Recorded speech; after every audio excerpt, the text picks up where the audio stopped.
رفیق air base ہے اور Minhas air base اور مشرف ایئر بیس شامل ہے۔ فضائی برتری کے لیے پاکستان کی جانب سے J-10C اور JF-17 تھنڈر، یہ 2 قسم کے ہی طیارے صرف استعمال کیے گئے اور نقصان ان کا ہوا ہے بالکل صفر۔ یہ سب سے عام بات، اس کے جو ہے وہ کوئی جو ہے یواس بھی جو ہے وہ UAV بھی ضائع نہیں ہوا۔ اچھا، بھارتی ایئر فورس کا پھر یہاں پہ نقصان لکھا گیا ڈیٹیل کے ساتھ۔ اب بھارت جتنا بھی چھپائے، بھائی دنیا تو لکھ رہی ہے، یہ حقائق تو سامنے آ چکے ہیں، سیٹلائٹ سسٹم ہے اس وقت۔ اچھا، بھارت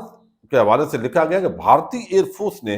72 طیارے تعینات کیے تھے، جن میں مراج 2000، رافیل، MiG-29، سخوئی 30 شامل تھے۔ بھارتی فضائیہ کی جانب سے 4 سٹرائک فارمیشنز بنائی گئی، یعنی فرسٹ، سیکنڈ، تھرڈ، فورتھ، جن میں مختلف ایئر بیسز شامل ہیں، جیسے کہ امبالہ ایئر بیس جو ان کے طیارے جہاں سے اڑے ہیں، FS air base, Halwara air base, Gwalior air base, Pathankot air base, Srinagar air base, Bathinda air base, یہاں سے ان کے طیارے اڑے ہیں۔ بھارت کو 6 لڑاکا طیاروں اور 1 UAV یعنی یواس اس کو بولتے ہیں، اس کا نقصان ہوا ہے۔ گلوبل ڈیفنس ایجنسی یہ کہتی ہے کہ ان امکانات کی نشاندہی بھی کی گئی جہاں جھڑپیں ہوئی ہیں یا ان میں لاہور، سیالکوٹ، پٹھان کوٹ، ادھمپور، جموں کے قریب ہے۔ بھارت کے رافیل اسکواڈرن 1، 2، 3 اور SU-30 کا سامنا پاکستان کے جدید اسکواڈرن سے ہوا ہے، جس کے نتیجے میں بھارتی فضائیہ کو بھاری نقصان اٹھانا پڑا۔ وہ پوری جگہ لوکیٹ کی گئی ہیں اس کے اندر کہ کہاں کہاں یہ سارا جو ہے وہ جھڑپیں ہوئی ہیں، اور پاکستان جو ہے وہ اس حوالے سے مکمل طور پر جو ہے وہ جیت گیا ہے۔ یہ بڑی زبردست طریقے سے اس کی سلیس اور سادہ انداز میں فرحان ملک ہیں، انٹرنیشنل افیئرس کے ایک بڑے زبردست ریسرچر ہیں، انہوں نے یہ ساری چیزیں دی ہیں۔ اچھا، اب میں جو ہے وہ آپ کے سامنے رکھ رہا ہوں کہ ابھی GHQ کے اندر جو ہے ایک سیلیبریشن ہوئی ہے، وہاں پہ جو پولیٹیکل لیڈرشپ ہے ان کو بلایا گیا، اس میں صدر ہیں، وزیر اعظم ہیں، میں آپ کو بتاتا ہوں جو جو شریک ہوئے ہیں۔ اور یہ بنیادی طور پر جو جنرل عاصم منیر ہیں، انہوں نے فیلڈ مارشل بننے کے بعد ایک ڈنر دیا ہے جہاں پہ زرداری صاحب شریک ہوئے ہیں، شہباز شریف شریک ہوئے ہیں، اور باقی جو مختلف جگہوں پہ میں بتاتا ہوں آپ کو اس کا۔ اور یہ بھی ایک سیلیبریشن ہی کا حصہ ہے جس کے اندر عسکری قیادت کی طرف سے جو سیاسی لیڈرشپ ہے ان کی خدمات کا اعتراف کیا گیا ہے کہ کوئی رکاوٹ نہیں آئی، بڑا یکجا ہو کر پھر جو سوشل میڈیا واریئرز ہیں ان کو اپریشیٹ کیا گیا ہے، پوری پاکستانی قوم یکجا ہوئی ہے، تو یہ کامیابی جو ہے وہ پاکستانی قوم کو ملی ہے۔ Dinner was hosted by field marshal Asim Munir, یہ ISPR کی طرف سے جاری ہوا ہے، to honour the political leadership steadfast commitment of the arm forces and آگے یعنی مختلف انہوں نے لکھا ہے اسی طریقے سے کہ وہ یہاں پہ انہوں نے بڑی اچھی کمٹمنٹ کا اظہار کیا ہے، مارک کا حق آپریشن بنیان مرسوس جو کیا گیا ہے۔ اب وہ کہتے ہیں کہ یہاں پہ جو جمع ہوئے ہیں آج وہ صدر پاکستان آصف علی زرداری تھے جن کو انوائٹ کیا گیا، اور وہ آئے شہباز شریف، پھر deputy prime minister, foreign minister جو ہے وہ اس وقت موجود تھے، Ishaq Dar speaker national assembly تھے، فیڈرل منسٹرز تھے، گورنرز تھے، چیف منسٹرز تھے، یہاں پہ وہ نظر نہیں آئے، شاید میرا خیال ہے موجود نہیں ہے ان پکچرز کے اندر، جو ہے وہ علی امین گنڈا پور، چیف آف ایئر اور naval staff, senior leadership of major political parties, high ranking government officials and senior officer from the 3 services. تو تمام فورسز کے جو عام افسران اور بڑا ایک جو ہے وہ ڈنر کا اہتمام کیا گیا ہے۔ پارٹیسپینٹ جو تھے انہوں نے ٹریبیوٹ کیا ہے پاک فوج کو، اور بلکہ جو فوج کی طرف سے پولیٹیکل لیڈرشپ ہے ان کو جو ہے وہ کیا گیا کہ آپ نے حوصلہ کیا اور پھر دیا، اور آپ نے زبردست طریقے سے جو ہے وہ اختیارات دیے، اور اس کا ہم نے بھرپور طریقے سے استعمال کیا، اور یہ ہم جو بڑی جنگ ہے وہ جیتے ہیں۔ The further acknowledge the unwavering role of Pakistani youth and media in countering the disinformation campaign waged by India۔ Disinformation جو ہے پاکستان کی یوتھ نے اس کو کنارے لگایا، بڑا زبردست اپریشیٹ کیا گیا اس کا. Chief of army staff also جو ہے وہ کمانڈڈ the outstanding contribution of Pakistani scientists, engineers, and diplomats whose professionalism and resolve proven critical during the conflict. تو تمام جو طبقات ہیں یہ سمجھیں کہ ایک جو سب کی ایک خدمات کا اس کے اندر اعتراف کیا گیا ہے. سائنٹسٹ، انجینئرز، باقی جو عملہ ہے سب نے اپنی اپنی جگہ بہترین کنٹریبیوٹ کیا، اور اس کے نتیجے میں پاکستان جو ہے وہ یہاں تک پہنچا ہے کہ بھرپور طریقے سے جو ہے وہ جواب دیا گیا ہے. اور یہ ایک سیلیبریشن ہوئی ہے جی ایچ کیو کے اندر،